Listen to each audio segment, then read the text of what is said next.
Kick us off, Dave. Why are we looking at me? All right, welcome to Ordo's Oddities. We are doing Curse of Strahd in the DnD 5e rule system. I am your DM. As you can see, we are waiting for Ignis Forbook to come back from Ren Fair, where he is doing some character study and wearing a codpiece. Absolute nerdage. Hopefully. Yeah, hopefully he comes dressed. Ooh. How awesome would that be? Immediate inspiration point? Yeah. If he does. Yeah, if he does. I think at least 2. Whoa, easy. 2? You Easy. can't have 2. Your name's not Bildrith. Just you a guy. Cannot swindle me, sir. All right. So where we left off before, the intrepid group of adventurers, Ordo's Oddities, had been pulled into the lands of Barovia through some mists. They encounter some creepy children, as one does in misty neighborhoods, and get suckered into coming into a house that had been ruled by some kind of cult and had some death chambers hidden into the masonry. So it's like a Bob Vila episode of This Old House. Perfect. They went in and wrecked shop, and then everybody started dying. Shop was wrecked, but I don't know that we did the wrecking. Fair. I think we may have been the shop. Oh, hey, yeah. Yeah. Outside the box thinking. But so they were able to escape, and we've had 3 of the party actually perish, and there's been an issue with them actually transferring to the celestial plane to be able to have their afterlives. And so they've been pulled back to wherever Barovia lands, and they've been tainted, if you will. And so where we find them is back in the village of Barovia. They've been at the inn, just had a Taroka reading where they've been able to discover what types of artifacts are going to be there in their quest to be able to find a way back home. They're able to discover the possible identity of somebody who can aid them in this quest, and where they will find evil itself, the devil Strahd, who is looming over here quite menacingly. They met Ismark the Lesser, the son of the Burgomaster, and he let them know that his sister Irina has been bitten twice by Strahd, and he's trying to do anything he can to be able to get her out and to someplace safe. And so we will pick up from there. You've just had your... that's my daughter screaming, which is always great. Not one of the haunted children of the family. Yes, not the crest durst, keep rolling. So you guys find yourselves in the inn. You've just had your Taroka card reading. Madame Eva chuckles, collects her cards, and begins to waddle her elderly form out of the inn. You still have about half a flagon of ale apiece that Ismark had purchased for you. And we are not well rested, is that correct? You just had an 8-hour rest We did. before exiting the death house. Got it. Cool. What are your actions? Well, I'm going to start off by finishing a flagon of ale. Okay.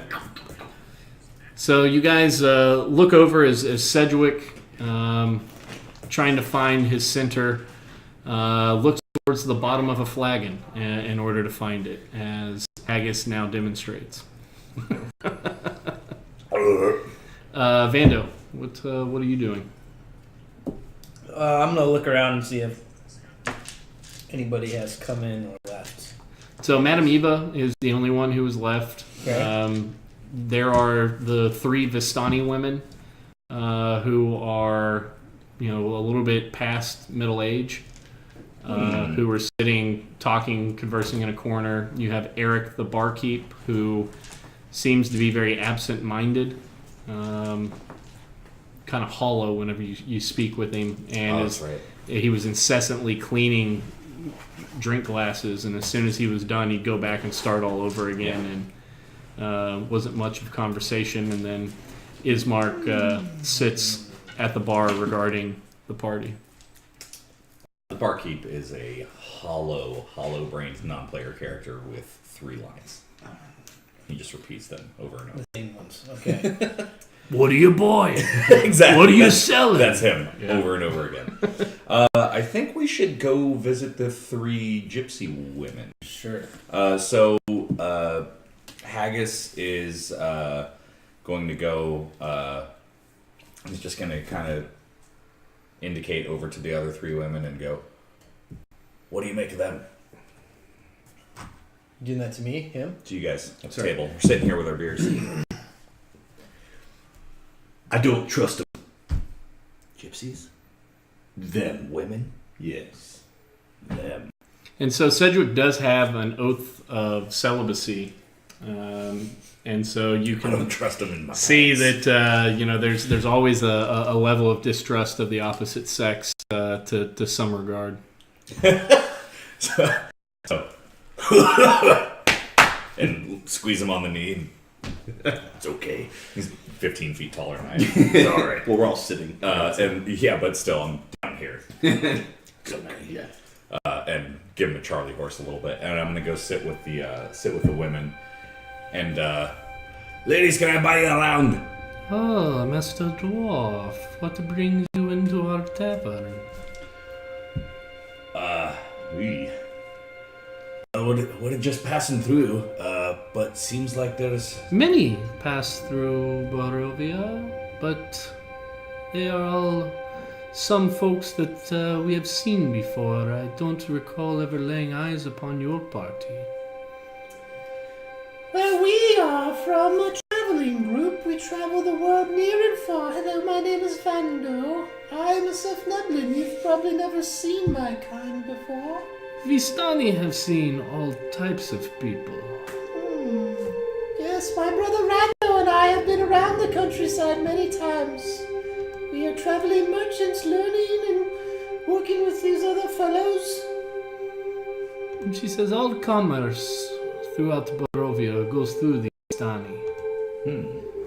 You should be good to know this. You are a member of our double brass merchant program. I did not know. What is it that you speak of? Oh, it's just a program that my brother and I have created to give the best leverage points for buying and selling as we travel on adventures, you see.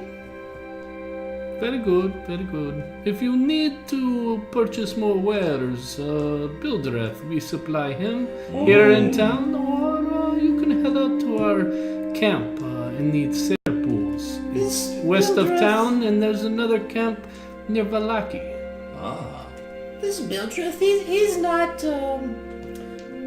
quite the merchantman that we seek. We have finer wares that we find in different places, and we would want to talk to somebody who could deal in these and maybe provide a better price point. So you would have us undercut our own Yes. supply chain. We Get would out like of to here, go foolish little lady. We would like to go straight to the source. We can have discussion. You come to Serpool, and we have discussion there. Serpool. Is there any trouble to get there? Is there anything you could tell us? Maybe anything we should watch out for along the road? Take the road west of town. You will see it split. Follow the wagon ruts. You will find the Vistani. And whom should we talk to upon arrival? Oh, Madame Eva is who guides us on our great journey. But Vistani? Vistani. It is Can the I- name can I of our hear- people. Can I overhear what's being said from where I'm at my table? Roll a perception check. 15. Yeah, you're hearing it. You're not getting necessarily all the fine detail work of main directions, but you can tell that they're giving directions to go to a place. I'm gonna ask Haggis is gonna ask the women what they know about Coilin the Burgomaster and his relationship with the Vistani women. So, as soon as you bring him up, you see that they're countenance kind of goes to one of casual disregard and say, what you must know is that we Vistani, we do not fit into the governments of people. We are always on the move, not one to put roots down. Okay. As I kind of get the last dregs out of my flagon of ale, I yell across the room, "Get a map!" Well, my friend Fear thinks that we need a map. Is that something that you may be able to provide for us? Vistani do not need maps. We just go where we will. Well, what would you say to a group of people that aren't experienced in these lands that may indeed need a map? You could purchase Vistani Guide if Vistani wants to go with you, or talk to one of the townspeople. Perhaps they will have a map for you to use. Our roads are not the roads that the rest of the Barovians take. And how much and where could we meet this guide? Well, you would have to go down to Serpool and see if they would guide you. I make no promises. We are employed by another. Oh, another. Who might that be? It is not for your mind to have to consider or yes. worry about. I apologize. I'm from the underworld, my brother Rando and I, so we don't understand these things. You see, I'm only 3'5" and have gray skin. I don't understand, so I apologize if my questions are of the invasive nature. It amazes me that one so small has so many words inside of him. True, yes. Would you like to sign up for the double brass program now, or potentially later? You go to Serpool. I'm actually laughing in character, just to be clear. Right. So one of the Vistani women kind of starts lightly stroking your head and kind of playing with your beard some. Oh. And she looks over to some of her other friends and says, "Dwarven men, very stocky, very girthy," and they all get it. Aye. You know, Girthy indeed. You should see the sausages I make. Very good. And so the Vistani women say, if you have nothing else for us, please leave us be. Thank you for your time, ladies. and drop a coin on the table for the round that I got him. And kind of wander back over to the table here. What kind of coin? A single gold coin. Ooh. Just asking. So a gallon of ale is 2 silver pieces. Ew. So I'll leave it gold. okay, It's fine. very good. Let's make friends. And you hear them, kind of giggle and elbow, and they kind of do that wiggle thing that pervert old ladies do. Fair enough. Yeah. I mean, they like me. Yeah. We had the girthy exchange. Yeah. It's cool. Yeah. So I'll come back over to the table with Sedgwick. All right, boys. We got the Serpools, and we've got these gypsy ladies, and they're obviously well connected, and they know some things. And I'm inclined that we go investigate the sleeping girl who's been visited by vampires repeatedly. But we have a number of things to investigate. We still have to find Kiara. We don't quite know where she ended up. Yes. So whoever might know about giant flying bats and attractive, as others say, women, that's where we should go. Yes, I would agree. So Ismark kind of chuckles and says, "Aye, there's no greater curse in this land than to have the beauty of youth and be a lady." Yes, which way to the estate where the sleeping woman lies? My sister Irina She is on the south side of town. Within my father's manse. Would you care to accompany us there? Let me finish my ale, and we'll make way down there. And so he sits back, kind of hammers one down. You hear him fiddling through a rather large coin purse and starts flicking out coins, kind of absent-minded. You can tell it's something that he's done through quite a large amount of repetition throughout his recent times, and stands up. And this is, the first time you've seen this individual kind of stand up, and he's good-sized man, has, kind of straight-up Targaryen size colored hair, where it's kind of that platinum blonde, yeah. And you can see that if he was known as Ismark the Lesser, that his father must have been a good-sized individual. And he says, well, shall we push on out? Yes, we must find Kiara. If helping your sister will aid us in that, let us go. So you guys step outside, and you start making your way down the main north-south avenue within the village of Barovia. Again, this is probably 8:30, 9 p.m. That you guys are walking through town. There's a light drizzle that's coming down. You can see that the mists have receded considerably since you guys first came into town. As you're walking around, you still don't see much in the way of activity in any of the buildings that you pass through. Not a lot of lights on in windows or anything like that. As you continue south, you're taken aback that nobody is out walking around.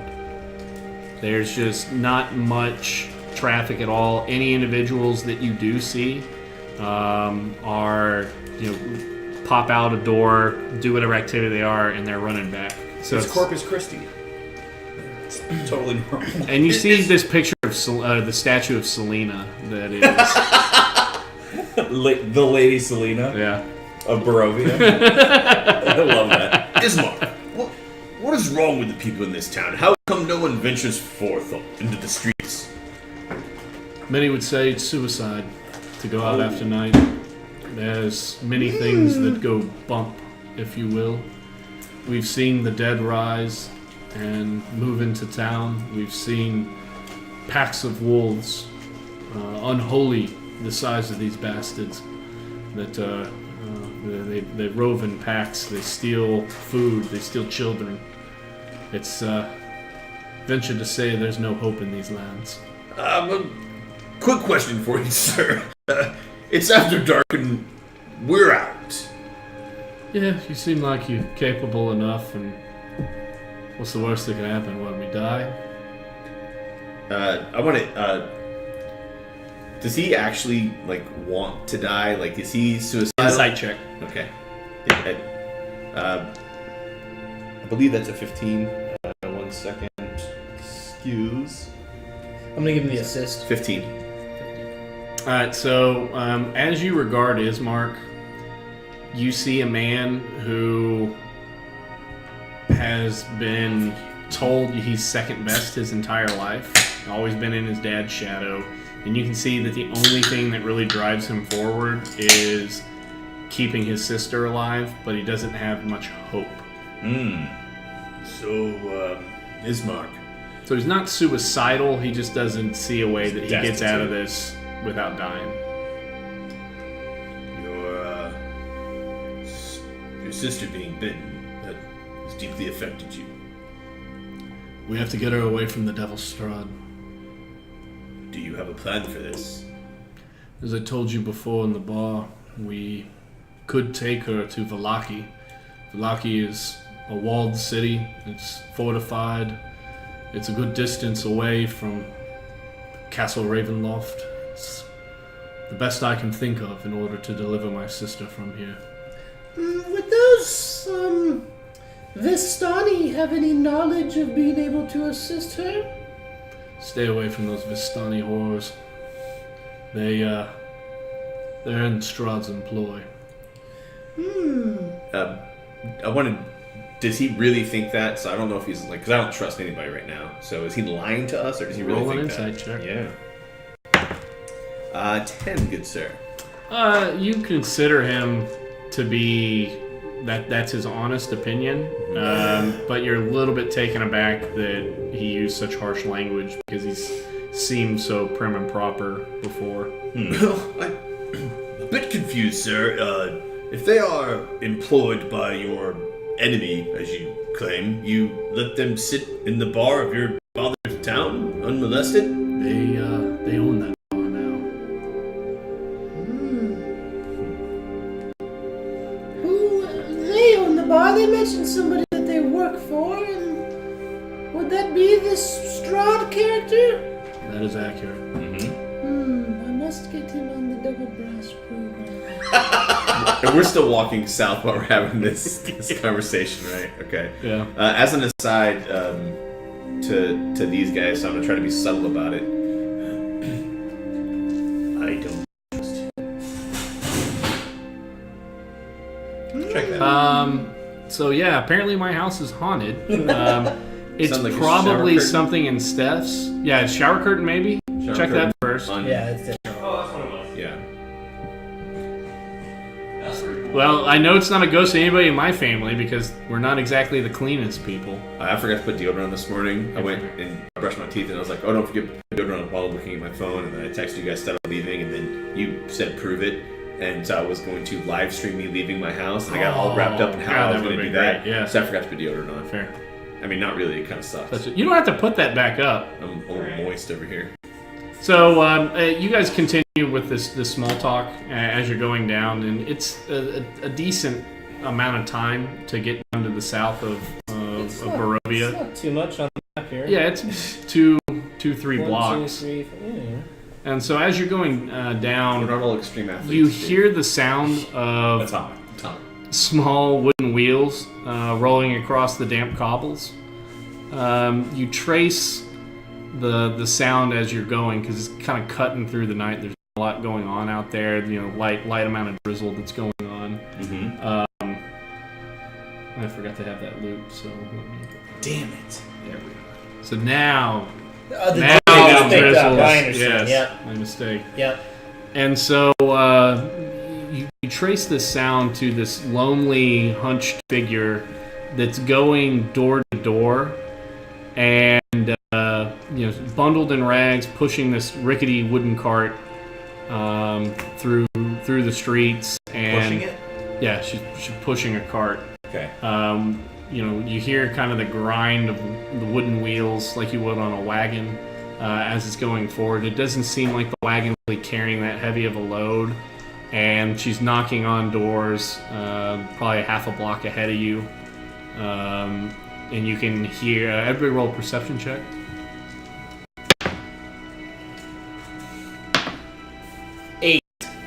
15.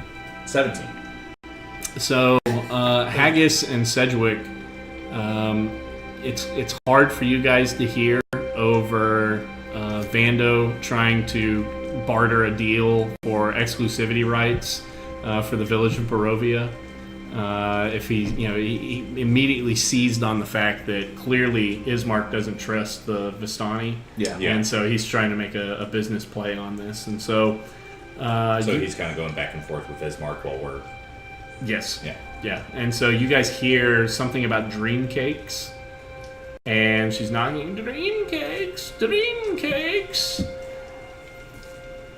And it's drizzling, it's raining at this point, and it's past sunset, it's dark. 8:39. It's probably about 9 now. 9 Okay, o'clock. or dark so. out. So I've got Basil coming along with me, is feeding her as we're walking.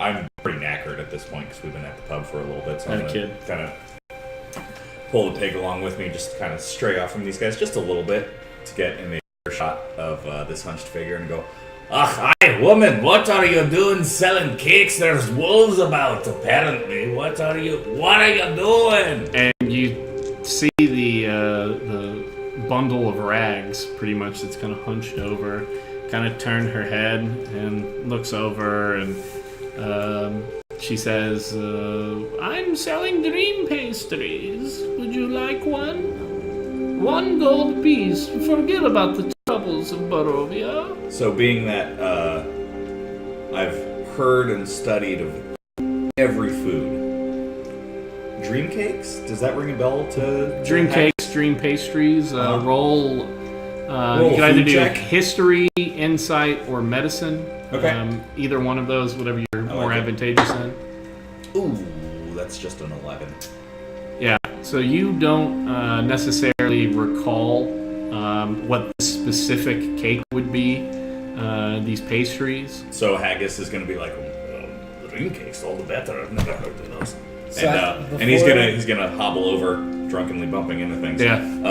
And go show me what you got. And she says, please keep your distance. I don't want your bald dog pig thing there to get near my pastries. And I'll be like taken aback and offended because to him Basil is a companion. And she holds up this cake. It looks kind of like a Little Debbie snack. Okay. In a way to where it's cased in some kind of an icing. Mm-hmm.